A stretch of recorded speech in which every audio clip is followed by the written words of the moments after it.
Hi everyone, welcome to Study Fact. আগের লেকচারে আমরা কারেন্ট ইলেকট্রিসিটির অলরেডি একটা লেকচার আমরা দেখে এসেছি।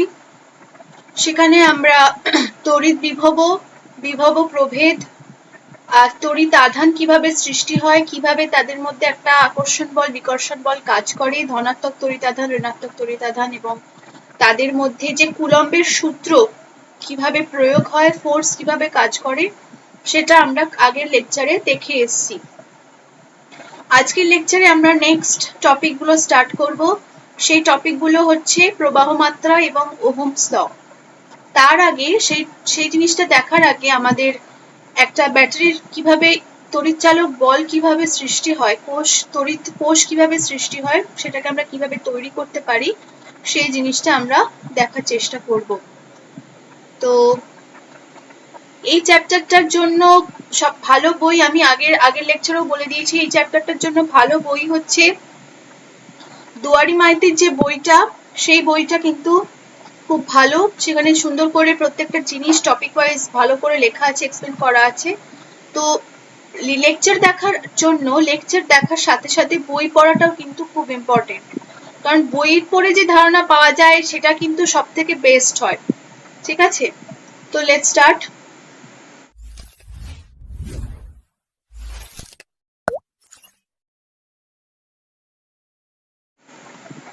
তো এখানে আজকে আমরা যে জিনিসগুলো পড়বো সেগুলো হচ্ছে ইএমএফ দেখবো, তড়িৎ কোষ কিভাবে তৈরি হয়, তড়িৎ প্রবাহ মাত্রা, আর হলো ওহমের সূত্র।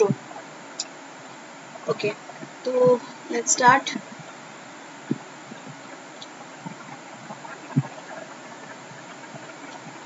আগের লেকচারে আমরা তড়িৎ বিভব দেখে এসেছি, তড়িৎ বিভব কিভাবে তৈরি হয়। তড়িৎ বিভব দেখার সময় আমরা দেখেছিলাম যে কুলম্বের সূত্র অনুযায়ী দুটো আধান একে অপরের উপরে একটা ফোর্স দেয়। যদি ধনাত্মক আধান আর ঋণাত্মক আধান নিই তাহলে তারা একে অপরের উপরে আকর্ষণ বল প্রয়োগ করে। যদি সমধর্মী আধান হয়, অর্থাৎ ধনাত্মক আধানকে বিকর্ষণ করবে, ঋণাত্মক আধানকে বিকর্ষণ করবে। এবং এই যে ফোর্সটা, এই ফোর্সের জন্য আধান দুটোর মধ্যে একটা তাদের নিজের পাশের অঞ্চলগুলোতে একটা তড়িৎ ক্ষেত্র সৃষ্টি হবে এবং এই তড়িৎ ক্ষেত্রের প্রভাবেই তারা একে অপরকে আকর্ষণ বা বিকর্ষণ করতে পারবে।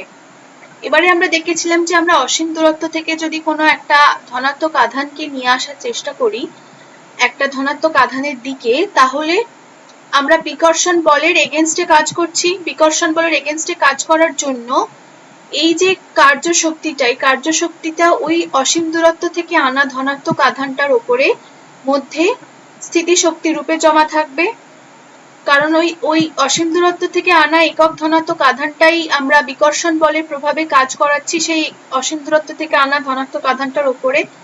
বিকর্ষণ বলের এগেনস্টে কাজ করার জন্য সেই কার্যশক্তিটা স্থিতিশক্তি রূপে সেখানে জমা হচ্ছে এবং সেই স্থিতিশক্তিটা আলটিমেটলি গতিশক্তিতে রূপান্তরিত হচ্ছে। এবং এই যে ডিফারেন্স, দুটো পয়েন্টের ডিফারেন্স, তাদের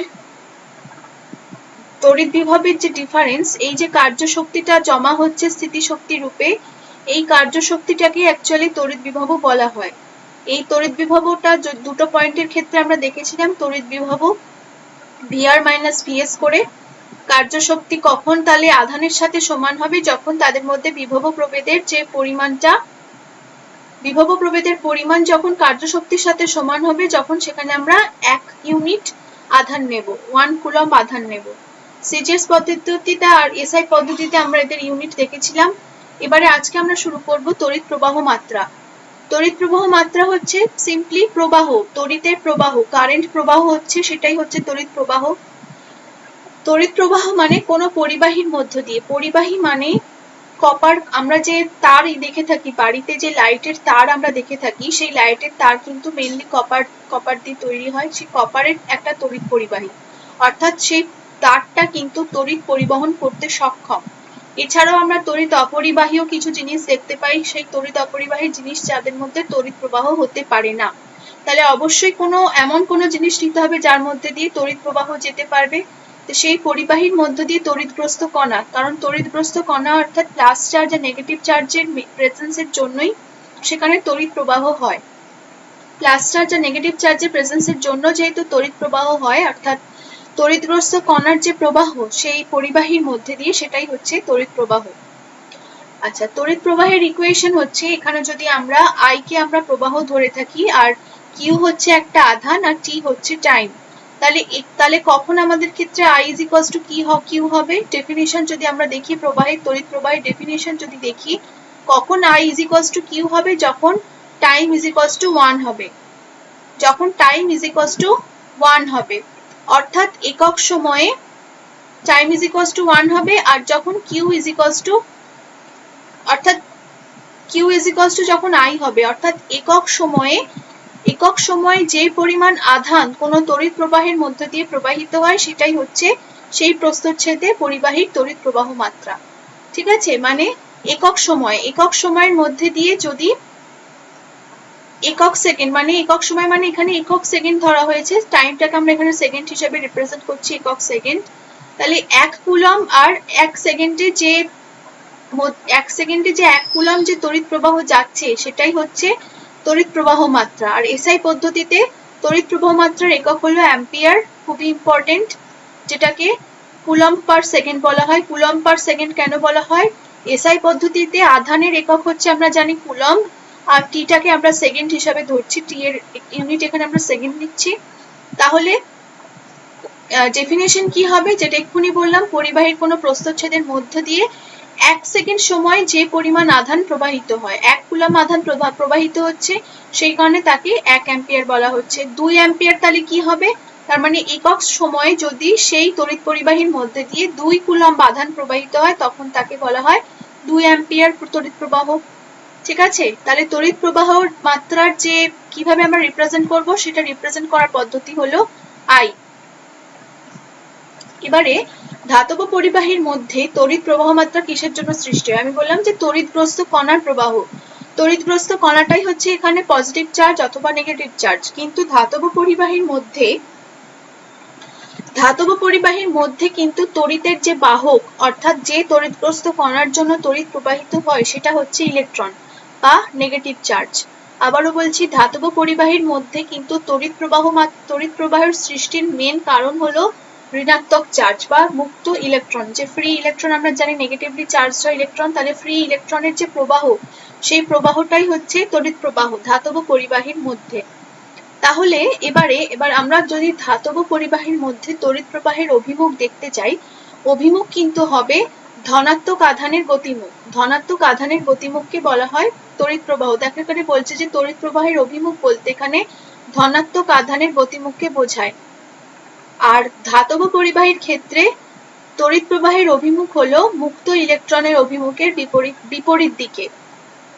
অর্থাৎ যদি আমরা পরিবাহী নিই, আমরা যদি এটা একটা তার নিই, যদি আমরা ধাতব পরিবাহী একটা তার নিলাম, এবার আমরা বলছি যে ইলেকট্রন প্রবাহ হচ্ছে এই দিকে, ইলেকট্রন প্রবাহের অভিমুখ হচ্ছে এই দিকে। তাহলে ইলেকট্রন প্রবাহের অভিমুখ যদি এদিকে হয়, তাহলে তড়িৎ প্রবাহের অভিমুখ হবে কিন্তু বিপরীত দিকে। ইলেকট্রন প্রবাহের বিপরীত দিকে হবে তড়িৎ প্রবাহের অভিমুখ। বোঝা গেল ব্যাপারটা? ধাতব পরিবাহীর মধ্যে যেদিকে মুক্ত ইলেকট্রনের প্রবাহ হবে, তড়িতের বাহক হবে যে মুক্ত ইলেকট্রন, আর তড়িৎ প্রবাহ মাত্রা হবে তাহলে মুক্ত ইলেকট্রনের বিপরীত দিকে। এটা হচ্ছে I। তড়িৎ প্রবাহ মাত্রা হবে মুক্ত ইলেকট্রনের বিপরীত দিকে। এই ধাতব একটা তার নিলাম, ধাতব পরিবাহীর মধ্যে দিয়ে ইলেকট্রন যেদিকে প্রবাহিত হবে, তার বিপরীত দিকে প্রবাহিত হবে প্রবাহ মাত্রা, তড়িৎ প্রবাহ মাত্রা। তাহলে ইলেকট্রনের যে মুক্ত ইলেকট্রন গুলো ধাতব পরিবাহীর মধ্যে দিয়ে, কি বললাম, মুক্ত ইলেকট্রন অ্যাকচুয়ালি তড়িতের বাহক। এই মুক্ত ইলেকট্রন গুলো নিম্ন বিভব থেকে উচ্চ বিভবের দিকে গতিশীল হয়। নিম্ন বিভব থেকে উচ্চ বিভবের দিকে গতিশীল হয়। এর আগের আমরা লেকচারে বিভব ও প্রভেদ দেখেছি। বিভব ও প্রভেদ মানে কি? প্রভেদটাই হচ্ছে ডিফারেন্স। প্রভেদ মানেই হচ্ছে ডিফারেন্স, মানে একটা বিভবের তাদের মধ্যে ডিফারেন্স আছে দুটো পয়েন্টের মধ্যে। তাহলে আমরা এখানে এ একটা পয়েন্ট নিচ্ছি আর বি একটা পয়েন্ট নিচ্ছি, এ একটা পয়েন্ট নিচ্ছি আর বি একটা পয়েন্ট নিচ্ছি। তাহলে এ বি পয়েন্টের মধ্যে, এ পয়েন্ট আর বি পয়েন্টে তড়িৎ বিভবের নিশ্চয়ই ডিফারেন্স রয়েছে। সেই ডিফারেন্সের জন্যই যদি আমরা বলি এ পয়েন্টে তড়িৎ বিভবের পরিমাণ কম আর বি পয়েন্টে তড়িৎ বিভবের পরিমাণ বেশি, মানে এ পয়েন্ট থেকে বি পয়েন্টের দিকে কোনো আধানকে নিয়ে যেতে যে কার্য করতে হয় সেটা হচ্ছে এ পয়েন্টের তড়িৎ বিভব, আর বি পয়েন্ট থেকে এ পয়েন্টে নিয়ে আসার জন্য যে কার্য করতে হয় কোনো আধানকে নিয়ে আসার জন্য সেটা হচ্ছে বি পয়েন্টের তড়িৎ বিভব। তাহলে এই যে ডিফারেন্সটা এ পয়েন্ট আর বি পয়েন্টের তড়িৎ বিভবের যে ডিফারেন্সটা, সেই ডিফারেন্সটাই হচ্ছে তড়িৎ বিভব ও প্রভেদ। তাহলে ইলেকট্রনের প্রবাহ হয় সবসময় নিম্ন বিভব থেকে উচ্চ বিভবের দিকে, আর তড়িৎ প্রবাহ মাত্রার অভিমুখ হবে তাহলে ইলেকট্রন প্রবাহের বিপরীত দিকে। ওকে, অর্থাৎ উচ্চ বিভব থেকে নিম্ন বিভবের দিকে হবে এই তড়িৎ প্রবাহ মাত্রার অভিমুখ, আর ইলেকট্রনের অভিমুখ হবে নিম্ন বিভব থেকে উচ্চ বিভব দিকে। মনে থাকবে এই জিনিস কিন্তু খুব ইম্পর্টেন্ট, এই অভিমুখ বলতে কি বোঝানো হয়। আর তাহলে প্রবাহ মাত্রার ইউনিট তাহলে কি হলো, অ্যাম্পিয়ার, আর এই প্রবাহ মাত্রাকে তাহলে আমরা রিপ্রেজেন্ট করে থাকি I = Q/T দিয়ে।